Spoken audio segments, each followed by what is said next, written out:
Mumbai Tug brought to you by Sunny's World. Pune's Pride Sunny's World, life in Funshine. Resort weddings, events, restaurants, adventure wellness. Sunny's World, perfect destination for every occasion. काय म्हटले काल ते मी पुन्हा एकदा म्हटलं इथं राहणार आहे ना. देवेंद्रजी महाराष्ट्राचे सेवक आहेत आणि त्यांना इथे आपली सेवा करू द्या, त्यांना का पाठवताय? महाराष्ट्र सेवेच्या पुढे राष्ट्रसेवा आहे. काय म्हटले काल ते मी पुन्हा एकदा म्हटलं इथं राहणार आहे ना. प्रधानमंत्र्यांनी काल त्यांना एकदा परत सांगितलं तुम्ही मानसिकता तयार करा दिल्लीत येण्याची. जरी देवेंद्रजींना दिल्लीची गरज नसली, आवड नसली, तरी राष्ट्र त्यांना बोलावत आहे. देवेंद्रजी हळूहळू इकडलं काम आवरतील आणि दिल्लीत जातील. आवरावर करावे लागते ना घर जेव्हा आपण बदलतो. आता महाराष्ट्रातून अनेक लोक दिल्लीला गेलेले आम्ही पाहिलेले आहेत. मग मूळ घर आवरावं लागतं, त्याला थोडा वेळ घ्यावा लागतो, स्थिरसावर करावं लागतं, आपापल्या माणसांची व्यवस्था करावी लागते, कुटुंबाची व्यवस्था करावी लागते.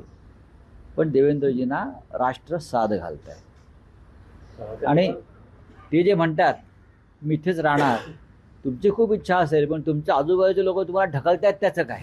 देवेंद्रजी नागपूरचे, देवेंद्रजी महाराष्ट्राचे सेवक आहेत आणि त्यांना इथे आपली सेवा करू द्या, त्यांना का पाठवताय?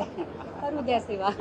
ये सबसे बड़ी जवाबदारी है महाराष्ट्र की, इससे बड़ी क्या होगी? ये सबसे बड़ी जवाबदारी है. आज में हमने रहना चाहिए और Maharashtra is the most yielding state for the country और इधर जवाबदार इंसान देवेंद्र जी है. इसकी मुझे खुशी है और मुझे लगता है यहाँ उन्होंने कार्यरत रहना चाहिए. आणि आम्ही कुठे म्हणतो ते महाराष्ट्राचे सेवक नाहीत, ते महाराष्ट्राचे महान सेवक आहेत. या महान सेवकांना असं सांगितलं होतं की जोपर्यंत वेगळा विदर्भ होत नाही तोपर्यंत मी लग्न करणार नाही. असं या महान सेवकाचं वक्तव्य मला या क्षणी आठवत आहे. त्याच्यामुळे मी आमच्या वहिनीसाहेबांच्या भावना समजून घेऊ शकतो. पण शेवटी राष्ट्र महत्त्वाचं आहे ना. RSSसाठी, संघासाठी, भाजपसाठी राष्ट्र प्रथम आहे आणि मोदी प्रथम आहेत. महाराष्ट्र सेवेच्या पुढे राष्ट्रसेवा आहे.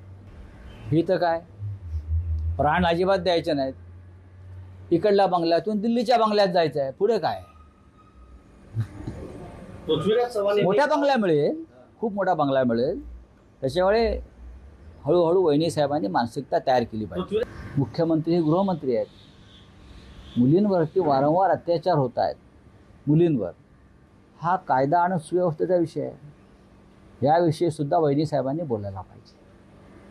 किंवा महाराष्ट्राची जी सेवा सुरू आहे देवेंद्रजीकडून, त्या सेवेमध्ये या लहान मुलींचं रक्षण येत नाही का? लहान मुलींच्या अब्रूचं रक्षण त्या सेवेमध्ये मोडत नाही का? याच्यावर जर त्यांनी काही व्यवस्था दिली विधानसभेच्या भाषेत तर महाराष्ट्र ऐकायला उत्सुक आहे.